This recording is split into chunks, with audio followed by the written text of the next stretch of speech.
para sa beef caldereta. Yan. Yan, beef caldereta. And then, syempre, merino yan. O, yan. Kompleto yung ingredients niyan, guys. Yan. Ito is bacon siya. Nilalagyan ko talaga siya ng bacon. Ito yung cheese. Ito, at saka ito. Yan. Tapos may milk pa yan. Yan yung para sa white sauce. Yan. Sa white sauce yan. Hindi yan kasama sa yan. Sa gagawin kong lasagna. Ito is pang toppings. Pang toppings yan. Ayan siya. So, abang-abang. Wait lang. Magluluto pa kasi ako. Ayan. Pine-prefer ko lang sila. Kasi, meron pa ako isa pang piniprefer. Nakamarinate pa yung aking chicken. Magluluto rin ako ng adobo. 3 yung order ni Sis Majoy. Bali, caldereta, lasagna, and adobo. So, all is 1 kg. Oo. Yan. Pero ito hindi. 500 grams lang siya. Oo. Kasi, for small portion lang. Hindi naman daw sobrang laki. Baka kasi yan lasagna. Pero yung caldereta, kasi pwede naman yun i-keep sa rep, is 1 kg. Plus yung chicken is also 1 kg. So, dito, biniblend ko yung chopped tomato, tsaka yung, kasama na yung tomato paste. Ayan, yung tomato paste. At tsaka yung red wine. Ayan, kasama niya na yung red wine. At tsaka meron na rin dyang beef cubes. Ayan, may beef cubes na rin dyan. So, biniblend ko siya. Oops, switch off na pala. Para mag-mix na siya.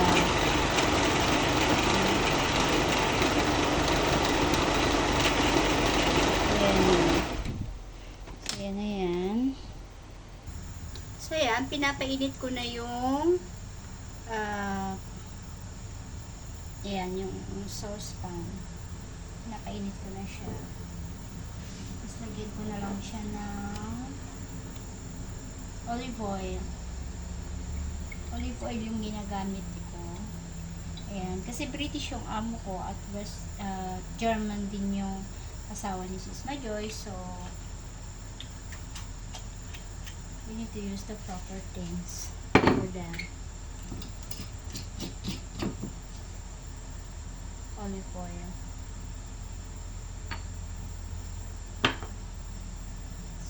Unahin ko yung yung sibuyas kasi ito mas kailangan lutong-luto siya.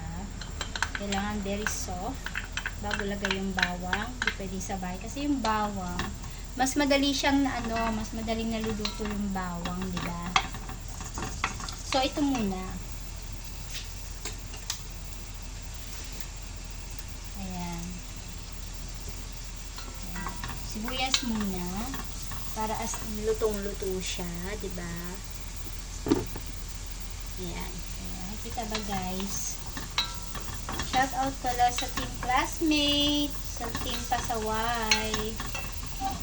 At alam nyo ba, guys, kahit naman pasaway kaming mga team classmate, kahit magugulo kami, very supportive talaga kami.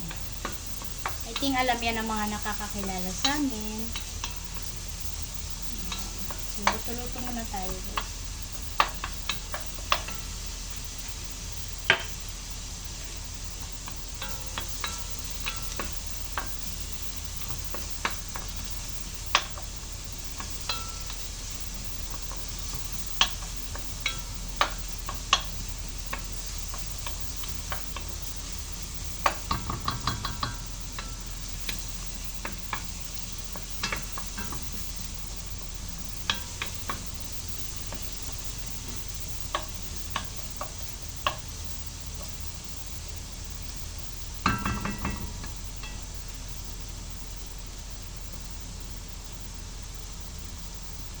Bawang.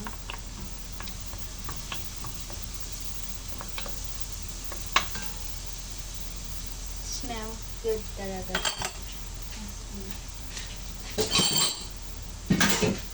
Naka-lower lang yung heat niya.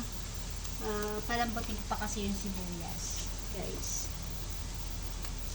Ayan, medyo ano na, medyo soft-soft na siya. So, lagyan na natin yung bacon.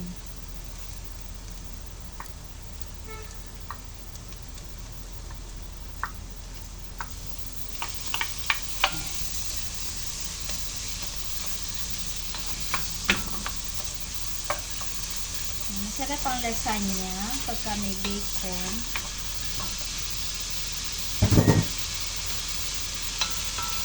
Special lasagna naman ito, guys.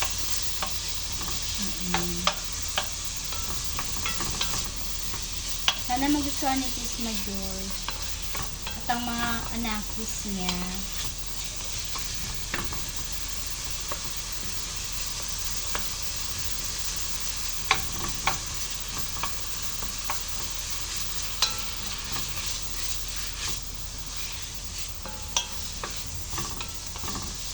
Kamahala ng kanyang mga ingredients, pero afford naman niya Mrs. Major.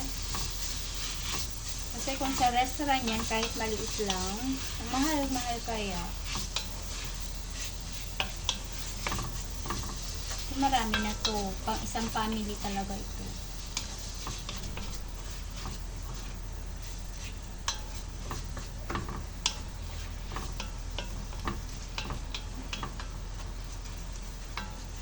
Lulutuin ko lang yung bacon. Pag medyo luto na siya, pwede na rin ilagay yung minced beef.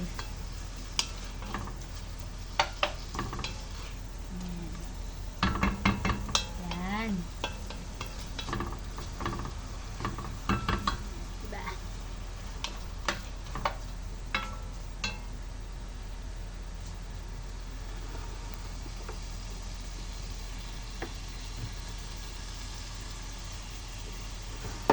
Ayan, mas kita guys. Ayan. Pina-focus ko lang ba? Ayan.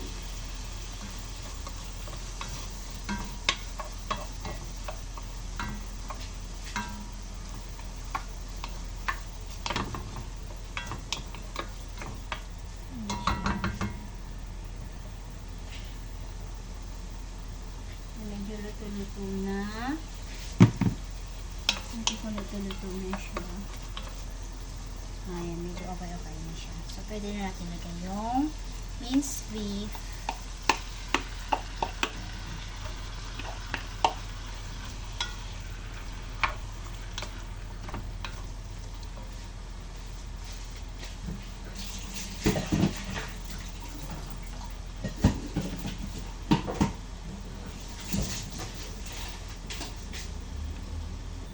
So, ayan na nga siya. Lalagay ko na yung sauce niya.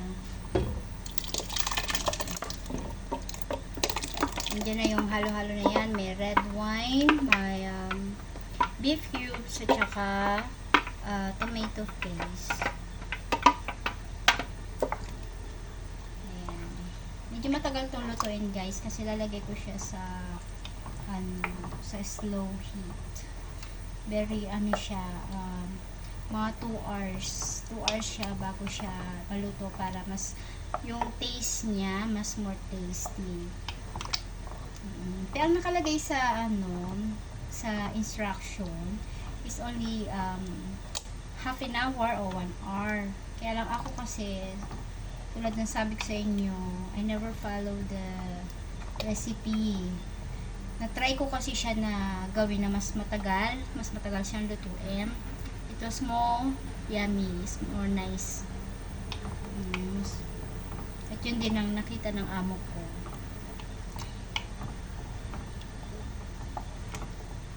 Sa pagluluto kasi, hindi naman porke ganun yung nakalagay, is tama din minsan. You know, minsan rin, gagawa ka rin ng sarili mong way, kung ano yung mas sa'yo, di ba?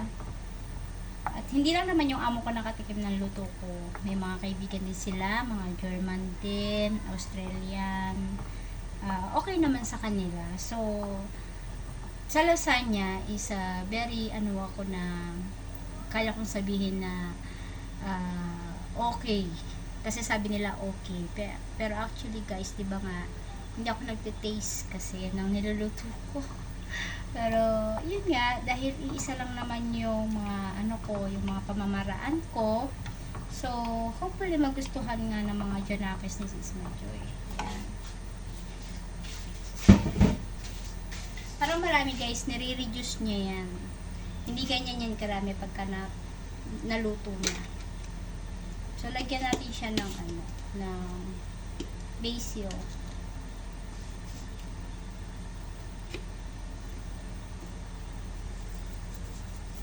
Yan, may basil yan.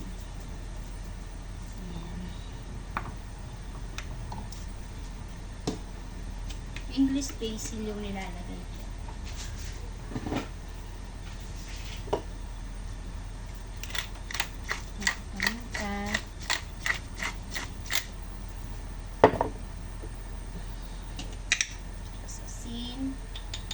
Dahil lang natin siya.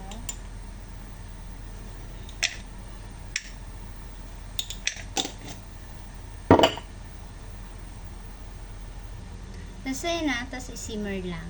Ayan, simmer lang. So, ito na yung white sauce ng lasagna. Gagawin na natin yan. Yan, butter muna. Yan, melted ko lang yung butter niya.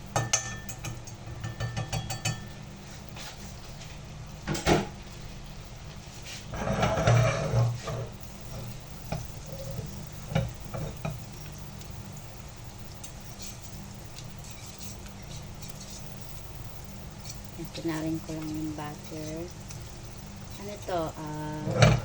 25 grams yung butter. Kasi 2 portion yung gagawin ko. So, medyo marami siya. Ayan.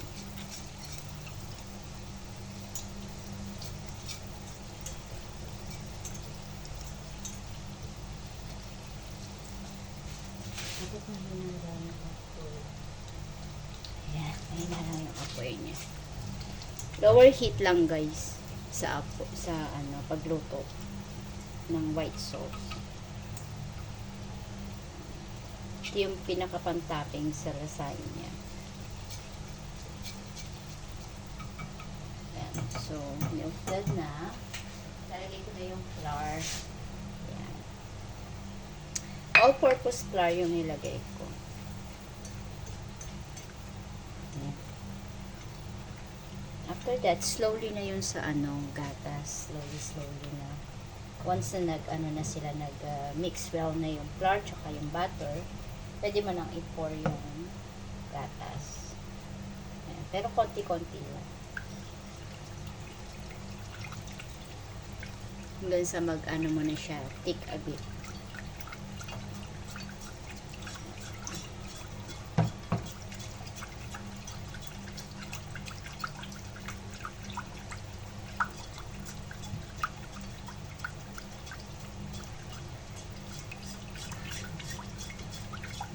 Konti na naman ulit. Ayan.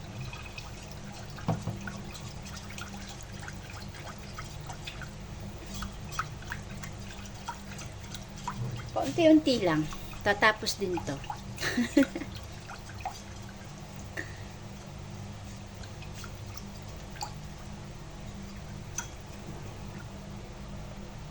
Lalagyan ko siya ng konting nutmeg.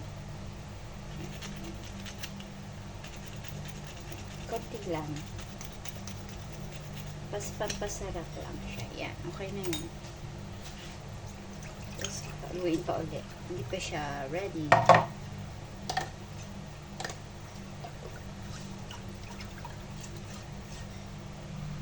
Ayan, medyo malapot na siya. So, pwede na natin ilagay yung cheese. Ayan natin yung cheese. Pag nilagay yung cheese, pwede na rin patayin yung apoy. Patayin natin yung apoy. Kasi matutunaw na yung cheese naman yan. O, diba? Ganyan lang yung gusto nating ilabas sa white sauce. Ayan. Kita nyo ba guys yun? Ayan. Ganyan lang siya. Ayan. Diba?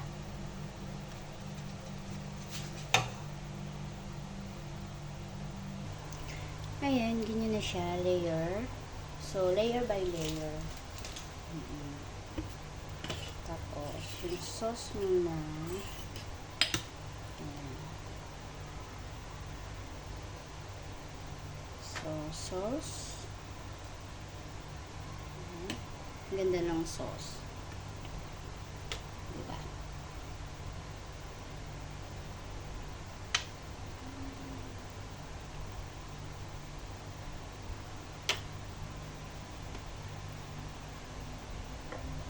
Then, lagyan ng konting, yung konting white sauce. Yan.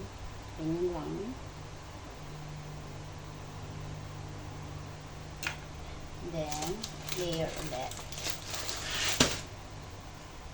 Nagupit-gupit ko siya, guys, kasi ayan. Ano ko lang yung kasya.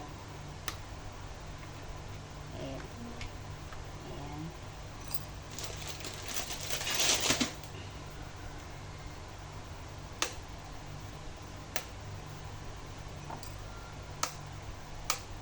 Medyo mahaba kasi. Siguro sa in the end, tama na.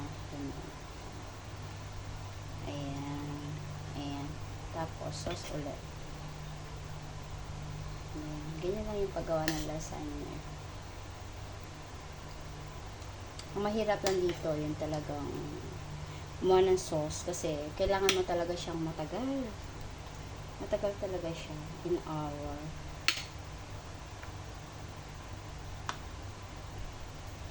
Yan. Tapos, white sauce ulit.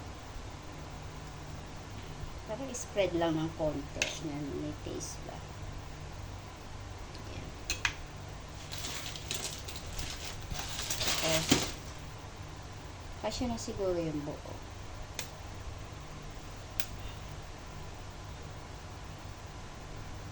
Ganun siya kanina, no? So, ganito naman.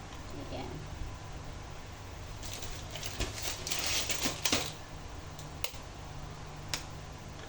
Siya na siguro yung buo. Hindi pa deep. Iwasan pa din. Ayan. Ayan. Kasya na siguro yan. Ayan.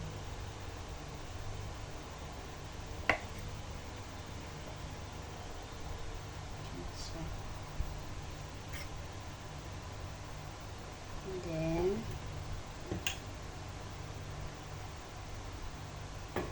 white sauce. Sa ibabaw.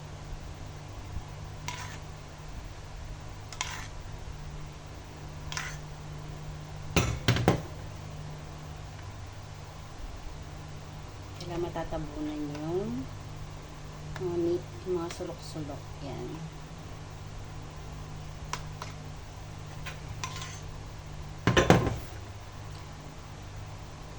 Normally, pa isang lagayan lang to. Kaya lang, gusto nung nag-order na itabi yung isa. Oo. Itabi yung isa din para, nga naman, diba? So,